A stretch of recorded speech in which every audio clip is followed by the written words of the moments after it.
Ô Josias, a gente vai seguir aqui no nosso All News e agora a gente vai abrir uma outra reportagem. Coloca no telão pra gente a reportagem do UOL Carros, que tá bombando na nossa página do UOL hoje, que fala sobre a Caoa deixar de fabricar carros da Hyundai para produzir uma nova marca asiática. Tá repercutindo muito essa reportagem do Jorge Moraes, do UOL Carros, falando sobre essa decisão da Caoa, né? E as pessoas estão falando assim, poxa, mas que carro que vai vir? Outros comemorando, outros criticando. Bom, eu não vou me meter nessa história porque o Jorge já está conosco aqui.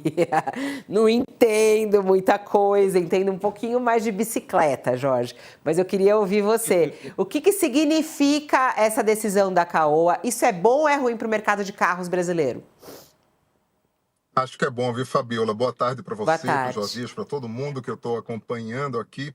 Na verdade, é uma decisão sábia, na minha opinião, porque a Caoa, no ano passado, por volta do mês de agosto, ela recebeu o comunicado e fez um acordo na ordem pacífica com a própria Hyundai, dizendo que, olha, a partir de agora vocês vão importar todos os carros, a Hyundai vai virar uma nova fase no Brasil. E isso aconteceu porque toda a rede passou a comercializar os produtos importados. E a Caoa cuidava da parte dos carros importados, diferente dos modelos HMB produzidos no Brasil, né? O que é que acontece? Ficou um saldo de produção para que fosse concluído dentro da planta de Anápolis, lá em Goiânia, ou em Goiás. O que é que isso significa? Eles estavam produzindo o Tucson no modelo velho, o New Tucson, que eles chamam de New, sem necessidade, e também o caminhão HR. Esses dois modelos, eles estão finalizando o seu processo de produção dentro da planta de Anápolis, assim, em mais 1, 2 ou 3 meses, eles concluem tudo isso. E nesse ponto, ele vai abrir espaço para a chegada de uma nova marca asiática dentro do complexo industrial do Carlos Alberto de Oliveira Andrade, né, que hoje o Carlos Filho e o Felipe assumiram todo esse conglomerado industrial. Então, vem nova marca asiática, eles vão lançar os produtos dessa nova marca no final do ano, mas as vendas só começam a partir de março do ano que vem. Portanto, eles deixam de fabricar 2 carros da Hyundai, mas vão produzir outros mais, vindos também do outro lado do mundo. Mas aí o que é que acontece? Nesse meio termo existe uma brecha para que a Caoa Chery do Brasil cresça, com a chegada da picape que ele prometeu fazer no Brasil, uma picape a diesel a partir de 2027, e também do Tiggo 9, que é o modelo de luxo apresentado também na China durante o Salão de Xangai, quando o All Carros fez a sua cobertura. Tem muita novidade envolvendo a marca Caoa e os produtos que virão pela frente. Interessante. Ó, Josias, eu resolvi Sim. sentar na poltrona aqui, Josias, para ter uma outra visão do estúdio. É gostoso ficar Ficou aqui bem vendo aí. vocês, hein? Ficou bem, você Ficou, ficou né? bem, Eu você ficou gostei. bem. Vai Mais lá. confortável, né? Mais confortável, Josias. Nossa, muito É mais confortável. Eu vou apresentar daqui amanhã, eu acho. Eu tenho uma dúvida sobre essa matéria, É. e a Fabíola vai assistir de camarote, o exercício da minha ignorância. Eu tendo a acreditar que concorrência sempre tende a favorecer o consumidor, né? O que eu me pergunto, e aí exercito a minha ignorância para me servir do seu entendimento nessa matéria, essa decisão da Caoa vai prejudicar o consumidor brasileiro que já tem carros da Hyundai, alguns muito populares, eu me lembro aqui do HB20, por exemplo. Essas pessoas vão ter algum Isso. prejuízo em relação, por exemplo, à rede de assistência técnica ou não? Essa mudança não afeta em nada a assistência de Em pessoas nada, que já Josias. rodam veículos Hyundai? Não, em nada, nem as pessoas, nem as empresas. Porque o que é que acontece? Nos próximos 10 anos, a gente tem uma garantia de assistência obrigatória por parte da Hyundai do Brasil. A Hyundai, que assumiu toda a operação, vai dar assistência, e a rede Caoa, que vende os produtos da Hyundai, também. Então, o prejuízo é zero nesse sentido. O que acontece é que, por exemplo, numa oportunidade de negócio, você pode comprar um carro que está saindo de linha, isso é vantagem para mim ou não. Olha, peça, assistência e garantia são as mesmas, então isso não vai mudar. Agora é óbvio que 10 anos depois, 12 anos depois, certas dificuldades para fazer a reposição de peças desses produtos, né? Mas geralmente isso acontece em todo o mercado brasileiro. Não há prejuízo nesse sentido, porque eles são obrigados a cumprir com um planejamento de garantia. E isso dura muito tempo.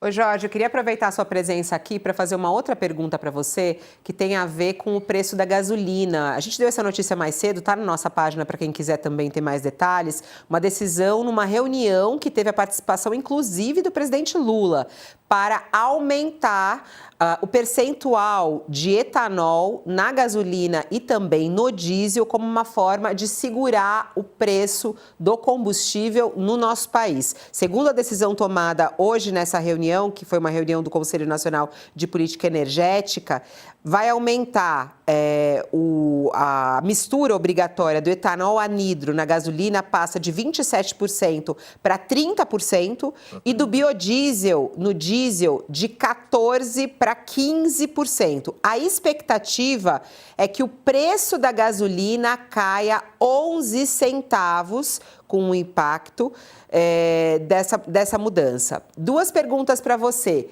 Isso pode ser um prejuízo no carro, enfim, na capacidade do carro, na potência do carro, desse aumento? Esse percentual pode ter alguma interferência? E outra pergunta que eu já vou pegar aí do que o Josias falou, que ele duvida que vai cair 11 centavos o preço da gasolina. Você acha que realmente vai cair ou é só promessa? Eu talvez repita o que o Pedro Malan falou da outra vez. No Brasil, até o passado é incerto. O Josias tem razão, eu duvido que isso aconteça, mas o governo precisa reduzir o preço do combustível e vai fazer isso. Esse aumento não é um aumento porque é necessário, porque faz sentido você encontrar um pouco mais e gerar um pouco mais de economia em tempos de combustível passando da cifra do dólar, está muito mais caro que $1. O que acontece aí, Josias e Fabíola também, minha maior preocupação são com os carros velhinhos. O Josias pode até perguntar sobre isso. Jorge, como vai ficar? Os carros velhinhos vão ficar nessa história de muito tempo. A gente tem que entender que vai procurar uma gasolina ainda mais pura para colocar nesses carros ou saber como é que eles vão se adaptar, porque as empresas estão quebrando a cabeça com relação a essa nova mistura, de alguma forma, sim. Principalmente com a degradação do biodiesel no tanque de armazenamento. Isso aí é um problema. O biodiesel é um material orgânico e as empresas de ônibus e transportadoras estão sofrendo muito com isso, fazendo manutenções antecipadas, porque eles vão precisar fazer em função da putrefação do óleo. Então, manutenções à vista, mais despesa. Eu não acredito que, por exemplo, com relação ao diesel, isso não haja um impacto positivo para as empresas de transporte, porque eles vão sofrer e vão precisar entender, dar um pouco mais de manutenção nos seus veículos. Isso aumenta custo, viu? Eu fiquei pensando, né, quem muito tem... importante. A gente falava mais cedo aqui, né, Fabíola, que isso tem um efeito na mecânica dos automóveis. isso. Né? Eu, por exemplo, tenho um carro que tem 16 anos. As pessoas chamam de carro velho, eu chamo de carro vintage. Eu já andei no seu carro, eu já andei. Recebe uma mistura, Ô Josias, eu já andei no seu carro. Se o combustível recebe uma mistura que pode prejudicar o funcionamento do motor, isso vai ser um problema, né? Eu não sei, e aí o Jorge pode nos esclarecer, Fabíola, se os carros mais modernos, se eles estão preparados para esse percentual de mistura que o governo divulgou hoje, ou não. Sim, Josias, porque os carros são flex. Por exemplo, né, quando a gente entende que a gasolina já trabalha, o carro pode trabalhar com 100% etanol, pode trabalhar com 100% gasolina misturada, ele pode trabalhar também, porque, por exemplo, você vai para a Argentina, tem uma gasolina pura sem etanol. Você pode colocar e o carro vai rodar, porque ele vai entender que a gasolina é um combustível que se adequa a todo aquele processo, as mangueirinhas, as bombas, a bomba. Então, todo aquele processo sistêmico que faz com que o carro a combustão se locomova de uma maneira geral. Portanto, o que você vai ver é, nesses carros, entre aspas, mais modernos, tranquilidade à vista. Você que é minimalista, que tem um carro aí por volta de quase 2 décadas, pode sim entender que seu carro vai sofrer um pouquinho quando você colocar apenas etanol ou gasolina em algum momento. Mas aí nada que uma revisão preventiva, isso aí vai dar despesa você faça e vai dar tudo certo, vivendo aí muito mais tempo com seu automóvel.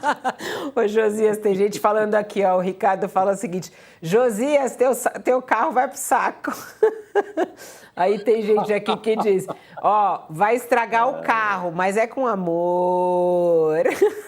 Não, mas é resistente. Eu espero que ele resista. Vamos ver. É um Jeep que você tem, não sei o que que é. É um Jeep? É um carro um Jeep, grande, é um é um Jeep. Jeep, é um Jeep.